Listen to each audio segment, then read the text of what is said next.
Nuraghe, siamo in Sardegna. Siamo un popolo fiero, orgoglioso di essere sardo. Da dove veniamo? Abbiamo il volere di dire al mondo che abbiamo qualcosa di eccezionale. Abbiamo scavato per capire. Ora è tempo di costruire.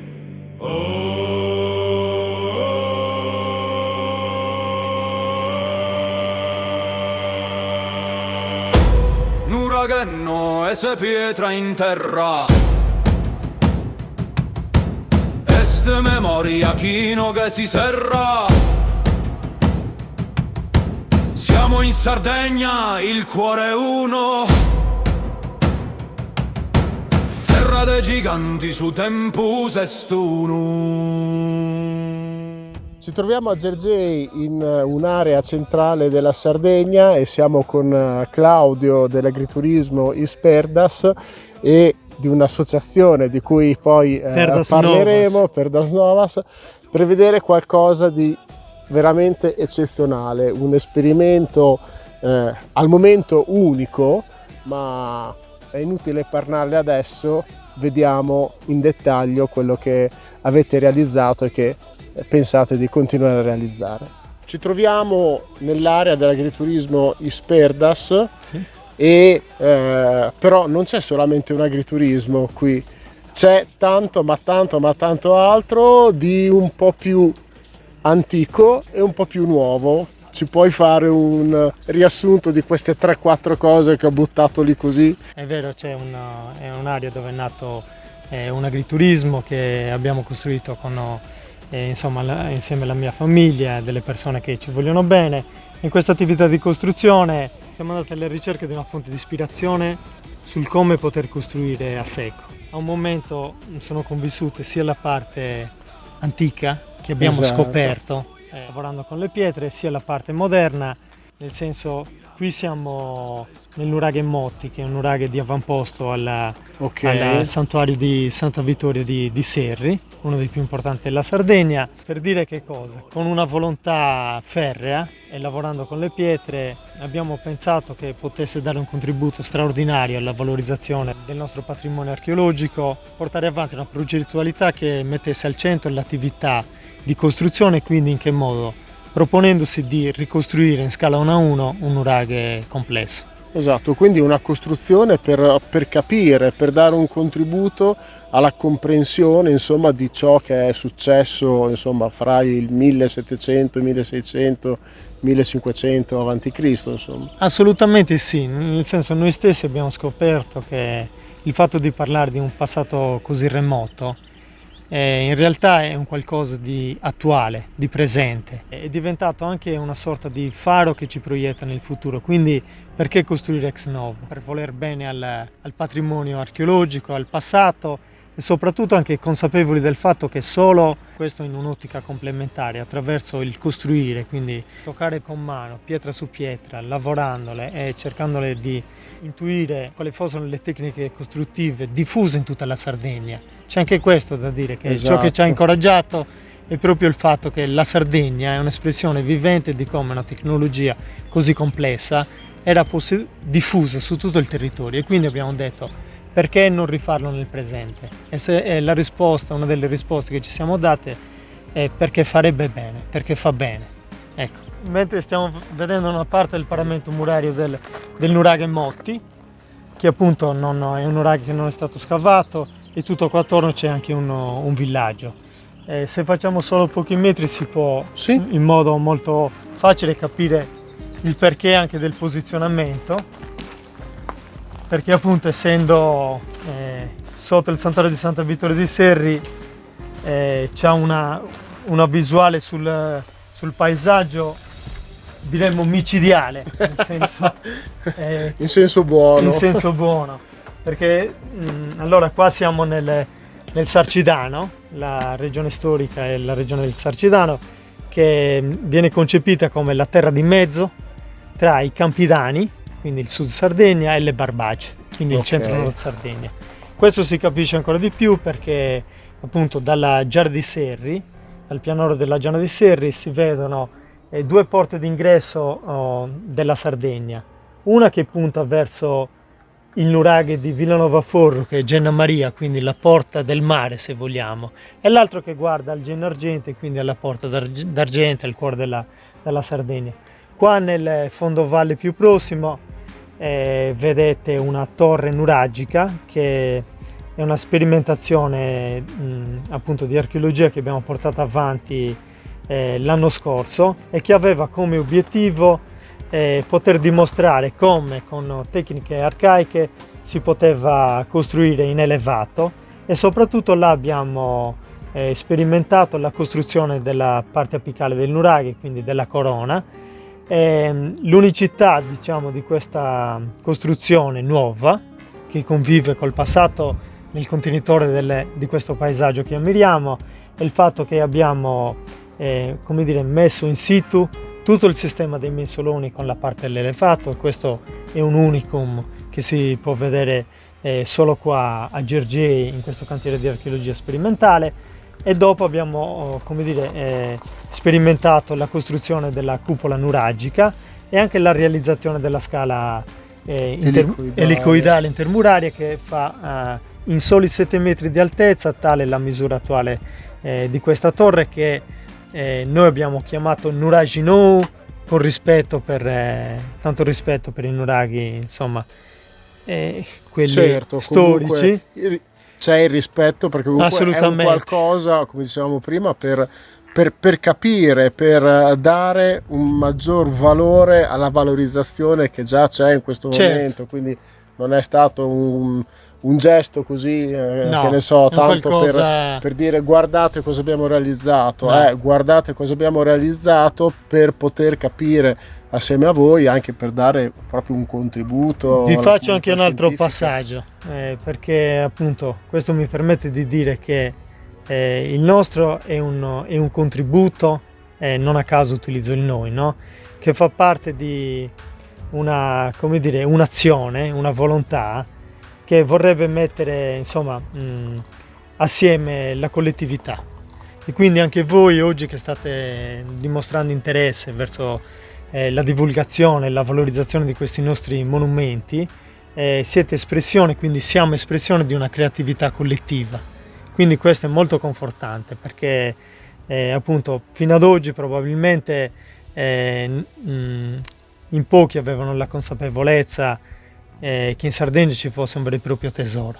Adesso se ne sta parlando sempre di più, e questo fa bene alla nostra isola, ma a tutta l'Italia. Esatto, anche perché comunque, anche se non siamo sardi, però stiamo capendo che anche la nostra storia è passata attraverso questa fase di storia qui, che si vede soltanto in Sardegna e che in continente non si vede. Cioè noi in continente vediamo tutto ciò che è stato Medioevo, tutto ciò che è stato epoca romana, forse anche qualcosa prima, poi io non sono né uno storico, per cui mi sarò dimenticato tantissime altre fasi, però questa fase qui si è realizzata in Sardegna, ma comunque è qualcosa che appartiene a tutti, assolutamente. Assolutamente sì.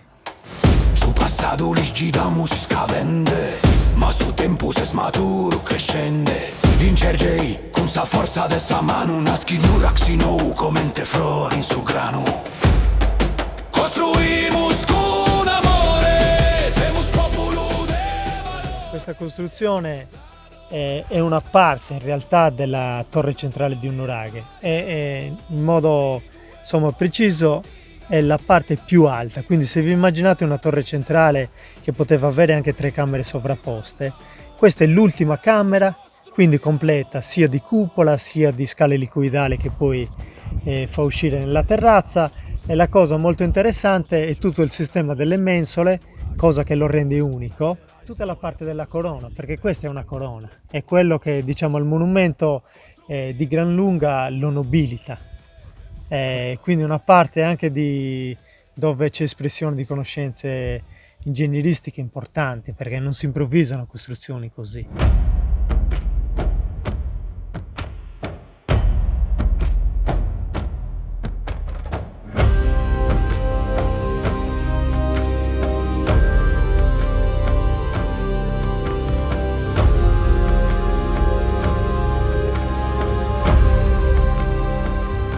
quindi entrando, insomma, c'è la classica, fra virgolette, scala elicoidale, no? Che è collocata sulla sinistra rispetto all'entrata, poi ora sono entrato un po' velocemente, sulla destra c'è una sorta di nicchia a lasciare intendere, appunto, nella volontà con cui l'abbiamo concepito, che la scala continui, nel senso, idealmente questa è la parte alta, quindi noi l'abbiamo realizzata perché abbiamo iniziato dalla parte alta, prima di tutto per dare un contributo a un'immagine nuova del nuraghe, quindi un'immagine, se vogliamo, più nobile, che fosse percepita in modo più immediato, e poi anche perché dal punto di vista costruttivo, immaginatevi che la parte alta presenta spessori murari molto più ristretti, quindi la complessità compositiva non è per niente banale, trattandosi di opere a secco.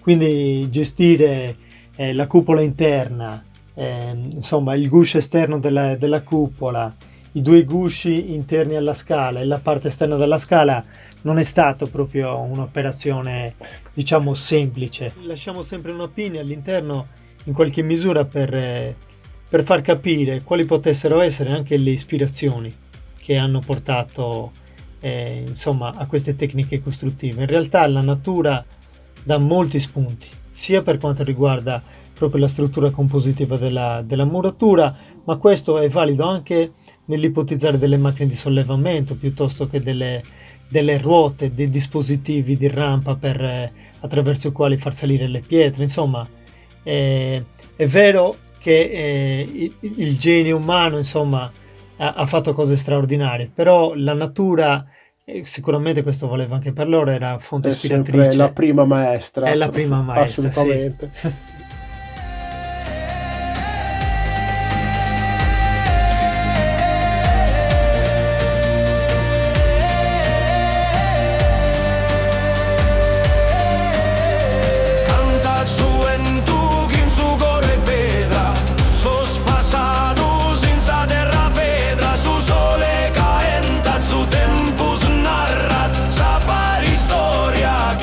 Si studa, sos gigante, senza luna plena, passos longos, sa notte serena, umbra longa, in su campo e oro, boe antica, chi non va rumori.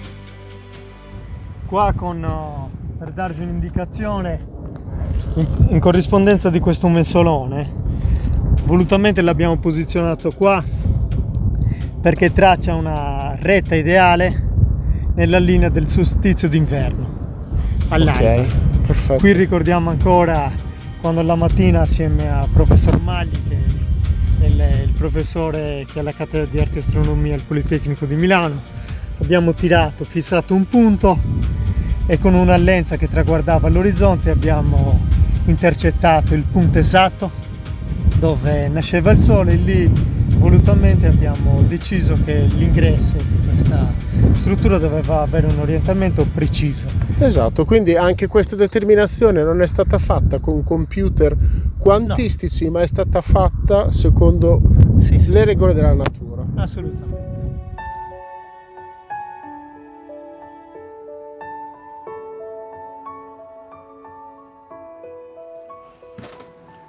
Permesso. Tanti. Claudio, qui all'interno che cosa possono vedere i visitatori, insomma chi vi verrà a trovare, quale esperienza potrà fruire? Diciamo che l'obiettivo di questo osservatorio dei paesaggi, no?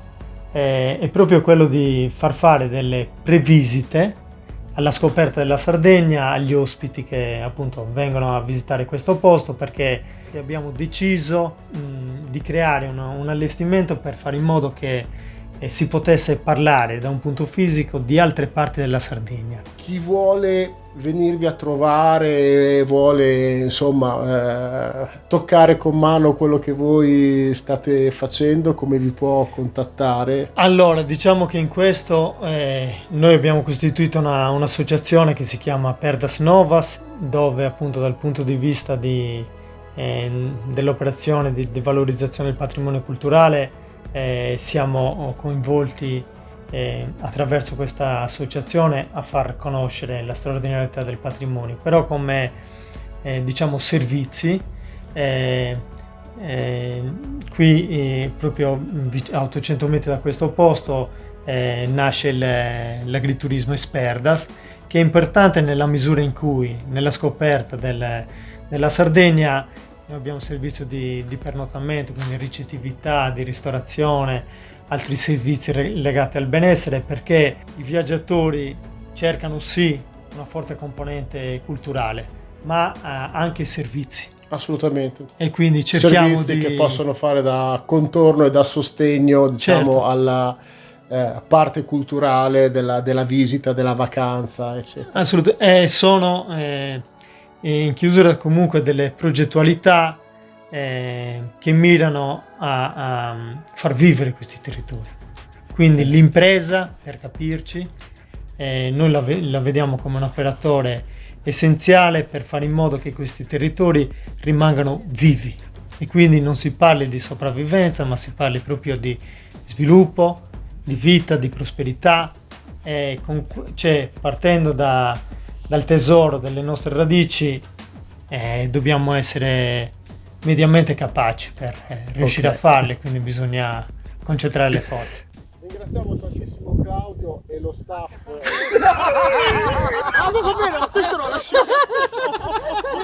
Ringraziamo oltre a loro anche Renato, che appunto ci ha così fatto conoscere questa bellissima realtà. Guardate i video, comunque contattate il Spedras con il Perdas Novas. Perdas Novas, che comunque ha un riferimento su YouTube, su Facebook e anche sui social. Che dire, venite a visitare questa meravigliosa esperienza e a presto. Ciao. Ciao. Siamo un popolo fiero e su Nuraghe e su nostro misterio.